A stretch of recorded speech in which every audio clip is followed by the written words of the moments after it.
All right, we are live. Welcome everybody to the Gunner Technology Livestream, a weekly tech talk for non-techies and techies alike. I'm your host, Terry Merkins. With me is CEO of Gunner Technology, Cody Swan. What's up, Cody? Not much. Just how's it feel to be back in Florida? Yeah, it feels good. It feels good. My skin is dry.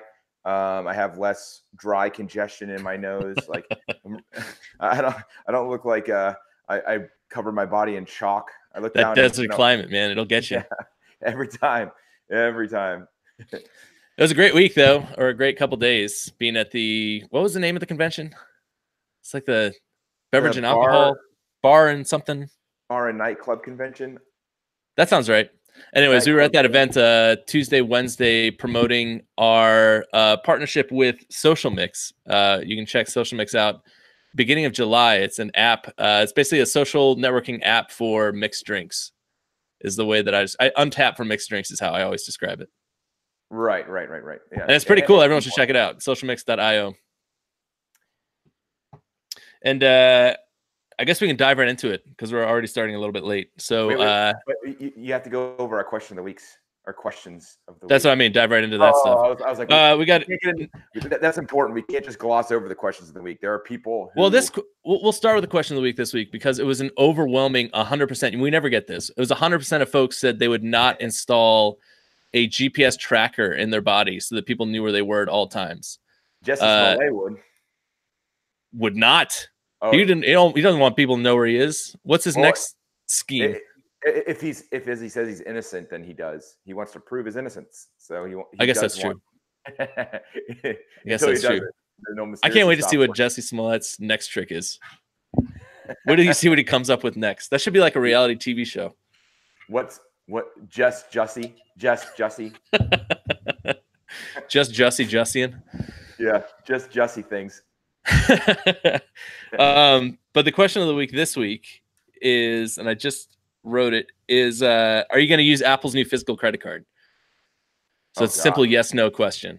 I am trying so desperately to get all of my credit cards out of... I'm very close to not carrying any credit cards. So right now I carry my phone. I have one of those things in my phone where I have the wallet on the back, and I carry 2 credit cards and my driver's license, and I even hate that. I want to get down to the point where I'm carrying nothing. See, I'm a creature of habit. I've got my little money clip with my driver's license and credit cards, and it's good enough for now. If it proves completely untenable, then I'll probably switch to a technological solution. Which I thought it was funny. I don't know if you noticed this, but at one of the parties we went to in Vegas for the show we were at, it was a 90s theme thing. Yep. And they were handing out money clips as like a 90s thing. Oh man, I missed that. You missed that. Oh man, I'd say you could have mine, but I threw it out. I would never use it. But I use little binder clips for my money clip. Oh, okay. It's cost efficient. Yep. And well, this one I think was DJ Squiggle approved. So DJ Squiggle, was that it? Or Scribble? Squiggle? It's tough, man. It's tough. He was apparently famous, but he's half a century old. So, I mean, God bless him. He's still DJing at age 50. He doesn't come up in the first few results. So, yeah, I'm going to say he just thinks he's famous. There is a DJ Squiggles, but he's kind of far down. DJ Scribble with a K. DJ Scribble with a K. SK? Yeah, SKRIBBLE. He's an Italian-American DJ. We caught him live. We caught him live at I can't remember the name of that bar. It's at MGM somewhere. But definitely check out DJ Scribble. Man, pumps that bass up. He likes that bass. Shaking. We caught him live, and I would have liked to have thrown him back. We got a winner of a Country Store giveaway, and it's not DJ Scribble, although I wish it was. How do you know? Do you know his real name? That's true. That's true. Nobody knows. But the winner of the Country Store giveaway this week is Paul G. Paul G from San Fernando Valley in California. Oh, right on. Although I don't, yeah. So Paul, winner of a Country Store hat and copies of our ebooks. So that is heading your way. And anyone who didn't win this week can sign up on our Facebook page for the Country Store giveaway and obviously answer our question of the week. Which this week coming up is, again, are you going to use Facebook's physical credit card? I really wonder how that's going to do. Because Facebook is really sort of branching out beyond their sort of, meat and potatoes of just really good hardware and software that just works out of the box. But to make sure we're on the same page, you mean Apple, not Facebook. Did I say Facebook? Yes. I meant Apple. Yes. Apple is a sort of straying for what they're known for. So we'll see how that goes. They really have. It'll be interesting to see. I mean, Wall Street's not excited about it. I know that much. And it's funny. I saw a report that Goldman Sachs isn't excited about it, and they're the ones who are actually doing the physical credit card. So that's not a good sign. You know that Goldman Sachs was shorting Apple before the announcement because they knew what was coming. Classic Goldman Sachs, man. Totally. They did the same thing in 2008. At the same time, being a good old Wall Street, Wells Fargo, I don't know if you saw this, but their CEO announced he's stepping down, and their stock shot up. Oh, really? Yeah. That's a sign of good management. I'm sure he's getting like a big bonus too. That golden parachute. That Goldman Sachs parachute? Yes, the golden max parachute. Well, I guess we can dive into the topic today. It's going to be a bit of a shorter live stream because this topic is more it plays better on sort of a video walkthrough, which there's going to be a companion video for this, like there was for the introduction, where Cody's going to sort of walk through actually setting up your environment optimally for React and serverless development. And it will kind of be able to talk about it abstractly, but you really need to see it happening. Stuff like running serverless locally and how you can sort of spoof requests and stuff like that. But I guess just to dive right into it, do you want to just talk about sort of like the basics of a React and serverless setup, sort of like what you definitely need? I mean, I think for this one, it's good to talk about what each of these do. Like in the video, we walk you through setting up 6 things, and that's setting up the AWS CLI, setting up Git, setting up NVM, setting up NVM, setting up Node, setting up the serverless framework, and setting up Expo. So in the video, which is already live, I walk you through how to set this stuff up, and really it's more device independent. So I show you how to find how to set it up and leave it to yourself to set it up on your own computer. But taking each of these in turn is probably a better thing explaining what they do, because that I don't go through at all in the setup video. So like the AWS CLI. Yeah, it's a good place to start. Yeah, so most people who use a computer will be using, what's called a GUI or a UI. So for example, when you go to a website, you're clicking links, or when you go use a piece of software, you're using an interface where you see stuff, you see forms and all of that. And that's great for kind of beginners and kind of making sure there's no screw ups and validations and all this. But for quickness and automation, you always want to use like a CLI, which is called a command line interface. And so using this CLI, we can do things that we could do through the UI, but without actually having to load up the interface, type this in all manually, and hit submit. We can automate this. So the CLI is basically and if you've ever seen like a hacker movie, that's what they're always working on, is the command line. Always, always, always. It's just like a joke. They're always typing away at the command line. So the CLI, the AWS CLI, allows us to interact with just about every single thing that Amazon AWS has to offer, but through that little terminal prompt that you see in all the hacker movies. So that'll let us do anything from create a new server to destroy a server to create automated workflows.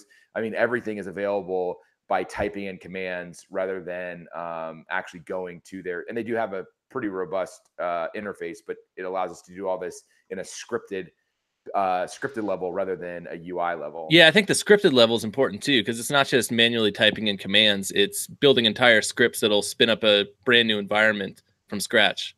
Right. So like the script that we use will do it does like 20 things. And so could I show you what these 20 things are to do from the user interface level? Sure. But number one, the UI may change. So my tutorial would quickly become stale. 2, it's error prone, because if you don't follow it exactly, then you're going to screw up. 3, it's a lot faster than going screen 1, screen 2, screen 3. So it really does add a lot of help to the setup process. And I don't know if this has been your experience, but for me, because I think AWS is largely built sort of by and for engineers, but the UI is often severely lacking in terms of usability. It almost makes it's almost easier to use the CLI as opposed to trying to do it through the GUI. Yeah, I certainly think so. I certainly think so because, yeah, like you said, often the steps are out of order, or it seems like they're out of order on the GUI, or they're hiding certain things on the Or it GUI. makes sense to the engineer who built it and he says works for me, and then it makes sense to no one else. Right, right, sure, sure. So there's no ambiguity about the CLI, which is pretty well documented Yep. by AWS as well.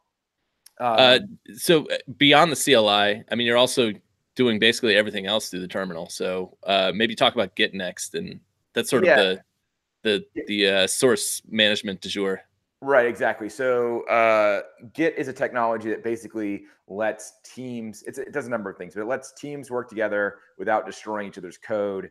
So, for example, imagine you have two people and they're writing a book, and each person is responsible for a chapter, and then they want to kind of put their chapters together into one book. Well, without all this gnarly copying and pasting, Git allows you to merge your changes into one document, and also will warn you if, like, hey, I know you were supposed to be doing chapter 1 and Cody was supposed to be doing chapter 2, but Cody actually corrected one of your grammatical mistakes in chapter 1. So you have to accept Cody's change before you can push new changes to your chapter, kind of thing.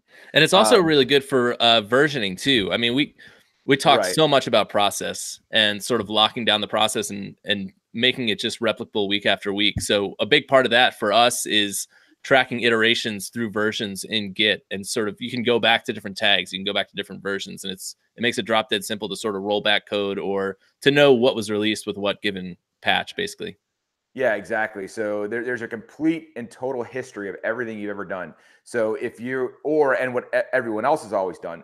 So if something goes wrong, you can go back in the source code and all the code, look through the whole history and be like, oh, this is broken, and it's broken because Cody did this on July 3rd, 2017, kind of thing. And there's a complete history of the entire project, and so you can roll back, meaning like if you push out code changes, it just totally breaks everything, and you need to fix it really quickly. You could just easily roll back to the previous version and deploy that version as well. So it has a lot of uses, and nowadays people actually do write it. I use the book example. People do actually check their books into source. So like if they decide to like make a huge edit to their book they're writing and they just hate it, they can easily go back to where they were before. So it definitely is kind of moving out of just the techie realm into the more mainstream realm as well. This might be a good time to give a shout out to Visual Studio Code too, because I mean I know most text editors have some sort of Git plugin where it shows you commit history, but I think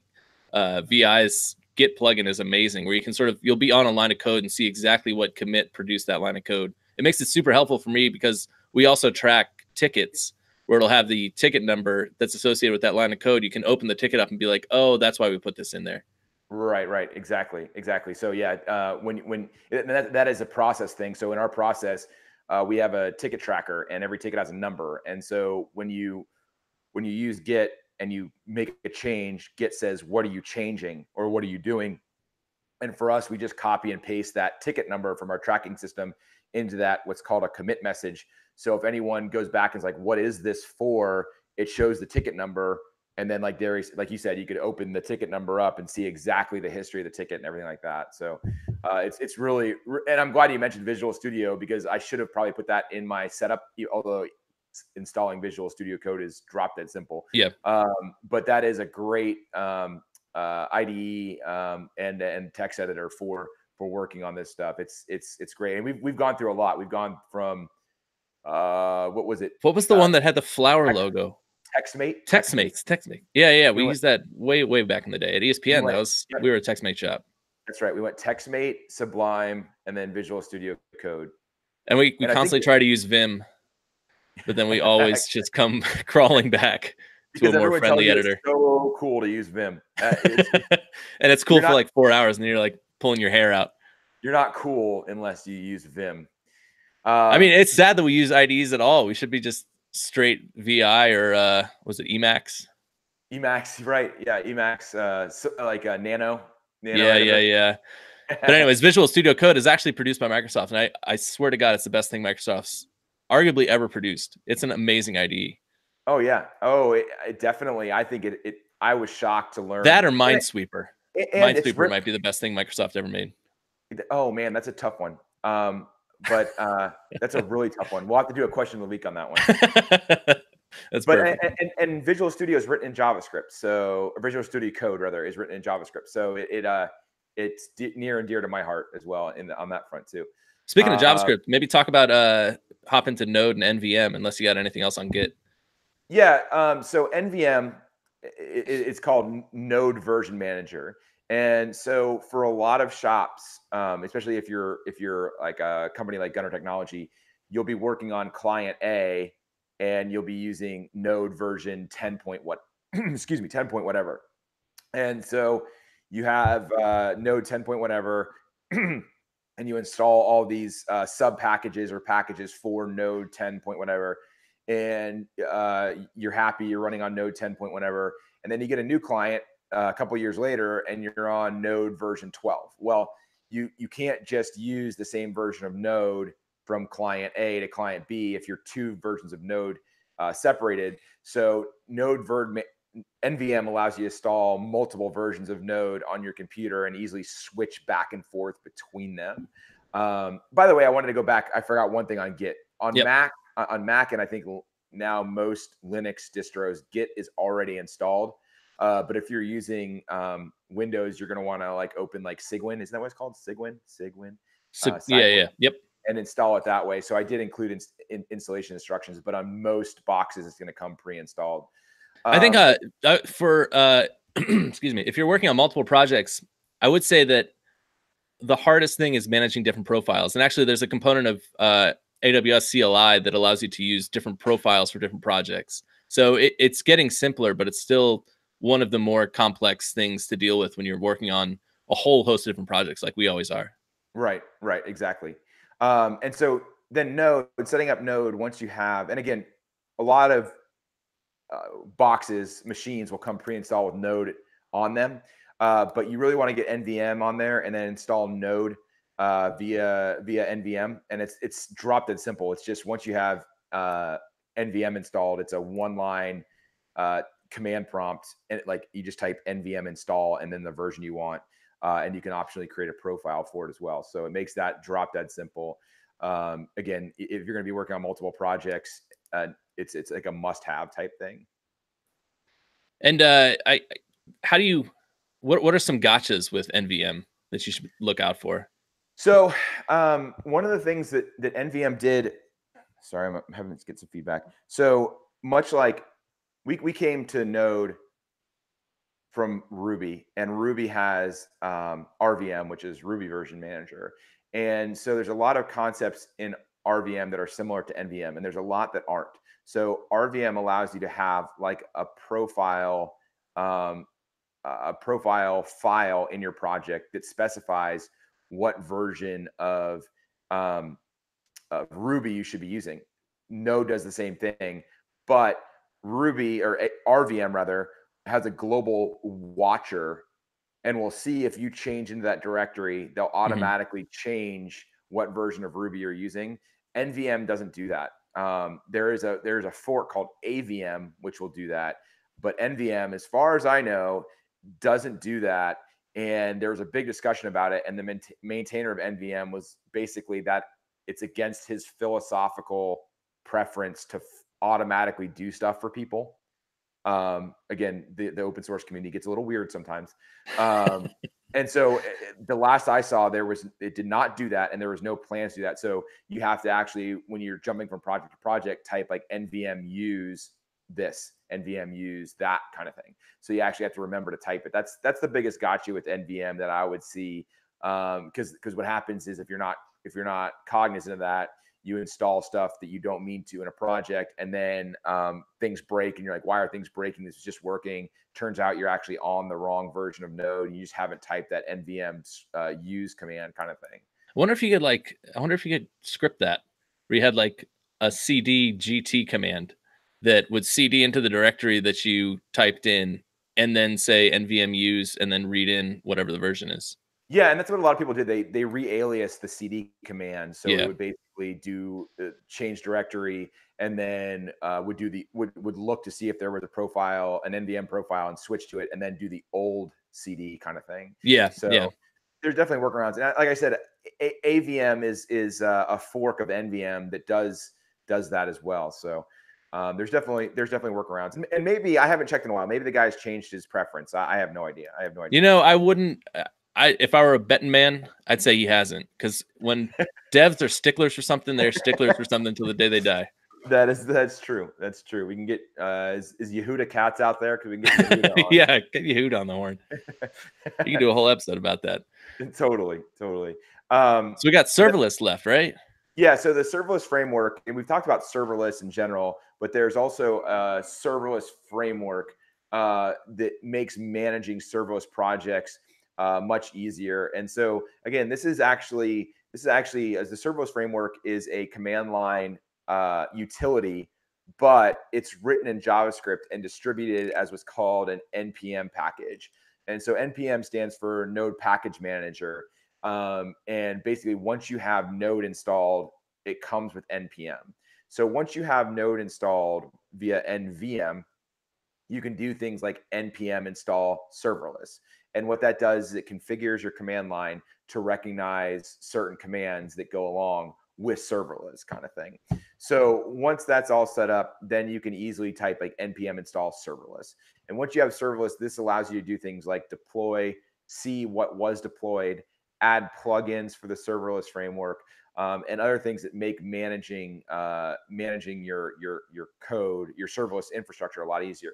Behind the scenes, what the serverless framework really is, and it's kind of platform agnostic, meaning you can use it with AWS, you can use it with Azure, you can use it with Google Cloud, Yep. You can use it with there's a couple other ones as well. But behind the scenes for us, because we use AWS exclusively, it's basically just a manager for CloudFormation templates. And so what CloudFormation does is it allows you to basically script your environment in YAML or JSON.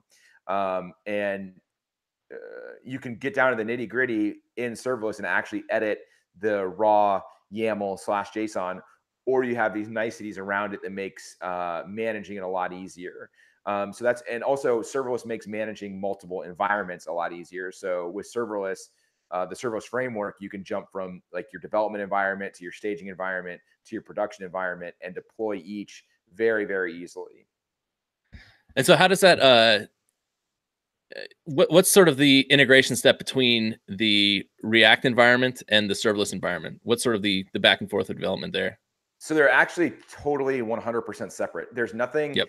involved with React that has anything to do with serverless. As a matter of fact, like we include them in what's called the same Git repo, although some people completely separate them into separate Git repos, because there is no, and that's the beauty of it, is you're not really tied to it in any way, shape, or form other than you're making API calls to it. Gotcha. And so how does that all integrate with Expo? Right. So Expo, which we talked about last time, is something that makes working with React a lot simpler. And also, I'm glad we talked about this, because I forgot one thing that I should go back and add to this. The installing Expo is basically installing the a generator. It's a lot of other stuff, but a generator for a new React Native project. There's also command line options for just plain old React projects. And for our purposes, because we start from a template, which we'll get more into in future episodes. We don't require that the React CLI be installed, because you don't actually need it. But the Expo framework you will actually need if you're following our perfect setup kind of thing. So the Expo framework, or the Expo package, the Expo software, basically is a wrapper around React Native, which does things like making deployment and development so much easier. One of the biggest pains that we've talked about is the App Store and getting approval through the App Store. With Expo, you still have to get that initial approval, but you can push hot fixes and new versions over the air without having to go through the approval process. So like, let's say, for example, you have a project and it's like a recipe project, and you push it out with Expo, you get approval, and then like a week later you add a new feature where you can rate where users can rate the recipes. Well, with Expo, you just do an Expo deploy, and then all of a sudden your users automatically just see the rating systems appear in their apps. Without Expo, you would have to then resubmit it to the App Store, get approval from the App Store, and then they would roll it out to the users. And depending on whether they have automatic updates on or off, they may or may not get the new feature. So imagine same thing for bug fixes. Like if a bug gets out there, you want to fix it as quickly as possible. You don't want to be waiting a day or two for Apple to get to your approval process and look at your app. So or more. I mean, yeah, honestly. exactly. And so Expo makes that a lot easier. And they also take a lot of the most common things that go into a React Native project, like push notifications, fonts, a lot of the commonalities, a camera, accelerometers, video, audio, and they have a nice wrapper around those APIs that make them drop dead simple to use. So Expo, a lot of people bang on it, but like it is so much nicer. You could develop an app so much quicker if you can stick with Expo than without Expo. And the downside to Expo is that there are certain things that you can't do with Expo that you can do with a React Native application. Meaning like you can't, because Expo is the one that actually compiles and deploys your builds. You can't include non-JavaScript code. Like in a React Native project, you can actually put in Java and Swift code and then link it and then deploy your project. Well, with Expo, you can't do that. The fact of the matter is, though, as Expo adds more and more to their compile process and these nice wrappers around the most common APIs, the less likely you are to need to have to do that. Of all our projects, it's called ejecting. We've ejected one project. So it's becoming less and less of a necessity. We actually had a question here that I missed, but what's the best way to learn all these technologies? I guess other than watching our videos. So things like the AWS CLI is just, that's a tough one. It's really tough to say because AWS is so freaking massive at this point. It's like, I would say with AWS, kind of like they offer a number of different classes, and it's not necessarily geared toward the CLI, but it's geared to teaching you what's available to you. And then a lot of it, I mean, gosh, as much as we use AWS, we probably don't even use 80% of it. Like we probably don't even touch. I'll take the over. Yeah. Yeah. So it's important to get a survey of what's out there and what's possible and what you're going to use. Once you've determined like, oh man, we could really use that, then you crack open the documentation for the CLI and see how to interact with it. That's the best way to go. I mean, I will say the tough thing with the documentation is it is sometimes behind the updates or not entirely clear with the way that the AWS ecosystem currently works. I've run into that a couple times, but I think at that point, if you hop onto Stack Overflow or Reddit or somewhere where you can just ask questions, explicit questions about what you're trying to do, that's super helpful. The documentation is usually pretty good, but sometimes it's completely out of date. Yeah, and I will say that I would say that the best, because there's a lot of documentation on AWS. I think that's the problem, is that they try to update all their documentation, but there's just so much that they miss some stuff. Right, and their CLI, so they have documentation for their CLI and their SDKs. Yeah. And so their CLI documentation usually gets updated first before their SDK documentation. So it does lag, but it doesn't lag as much as, say, some of their SDKs. And so SDK is language specific. So for example, like they'll document how to use their JavaScript SDK, but they won't update how to use their Python SDK for some time. And it's just because different groups do the updating and they're releasing new stuff all the time and they just can't keep up with it, kind of thing. Yeah, exactly. Well, this is supposed to be a shorter episode. I don't know if you have any concluding thoughts. Yeah, I mean, but just on that, how do I learn all these things? Yeah. Oh, yeah. So we didn't really answer the question. Yeah. So there's a lot of online books that are free out there that are great to use. And that's the way I would go with Git. NVM, you don't have to learn how to use NVM. It's just a nice thing to have to switch between Node versions. It'll take you 2 minutes to learn how to use it. Node, again, get a book on Node, get a more recent book on Node. Serverless framework has pretty good documentation and a great community as well with forums. That's the way to go there. Expo, likewise. Yep. Stack Overflow, great community, good documentation. That's the way to go for that one. Some really good videos too on YouTube. Some really good YouTube series that are similar to ours, although ours are probably better. Oh yeah, I would imagine. Oh yeah, 100%. So any final thoughts on setting up your environment? No, I think that's it. I get a little bit more into the nitty gritty of it in the companion episode, and then next week we're going to look into like actually creating what are called the organizations and the accounts within this environment. So stay tuned. Wicked. So yeah, keep an eye out for that next Thursday at 1 p.m. Eastern time. So that's going to do it for this episode of the Gunner Technology Livestream. Make sure to hop on our Facebook page again and enter our Country Shore giveaway. Country Shore is a lifestyle brand for anyone who loves the outdoors. You can visit them at countryshoreoutfitters.com and answer our question of the week, which this week coming up is, are you going to use Apple's new physical credit card? It's a yes or no question. Simple yes or no question. You can check out the blog post for this episode at gunnertech.com. The podcast will be available on iTunes. Check out our ebooks on iBooks, Barnes & Noble, Amazon, Kobo, and anywhere else ebooks are sold. And tune in next Thursday at 1 p.m. Eastern time for the next episode of the Gunner Technology Livestream. That's going to do it for this week. I'm Derry. That's Cody. We'll see you next week.